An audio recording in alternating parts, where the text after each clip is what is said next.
Hello বন্ধুরা, কেমন আছো? আজকে দুপুরে আমার রান্না হয়েছে, দেখো,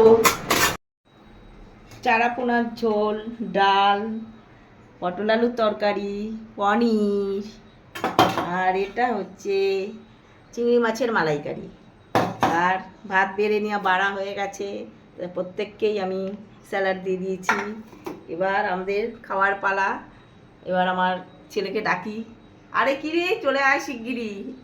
হ্যাঁ, এখনো আসছে না, দেখো শুয়েই আছে। আর আমার এখন ওষুধের দরকার, শিগগির ওষুধটা দাও। ওষুধ না খেলে হবে না। হ্যাঁ, এই সুগারের ওষুধ খাবো, তারপর স্টার্ট করবো। ততক্ষণ আরে ওঠ ওঠ ওঠ ওঠ ওঠ ওঠ ওঠ, তাড়াতাড়ি তাড়াতাড়ি উঠতে বলেছি, তাড়াতাড়ি তাড়াতাড়ি। কত ডাকছি তাও আসছে না, কি করি বলো তো, তোমরাই বলো।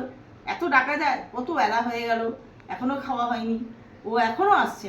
দেখো কতক্ষণ ডেকেছি, এখনো পর্যন্ত আসেনি। এখন আমি একা বসে থাকবো? আমি খাওয়া এত আইটেম করেছে, হয়ে রান্না করেছি, তো এখন এরা দেরি করে আসবে। আমি একটু ডাল নিয়ে নিই, আর একটু পটল আলুর তরকারি দিয়ে ফার্স্ট, আমার খুব ফেভারিট, সেটা আমি খেয়ে নিই একটু, তারপরে অন্য অন্য জিনিস খাবো।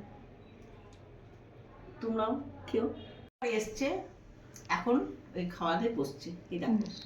হ্যাঁ, আজকের এই দেখো মালাইকারি, চিংড়ি মাছের মালাইকারি, দেখি কিরকম হয়েছে খেতে। তোমরাও বাড়িতে খেও, এবং কেমন হলো তোমাদেরও রান্না কীরকম, আমি তো এরকম করেছি, তোমরা বাড়িতে কি খেলে আমাকে কমেন্ট করে জানিও। তাহলে আবার সামনের দিন আরও অন্য অন্য জিনিস দেখাবো।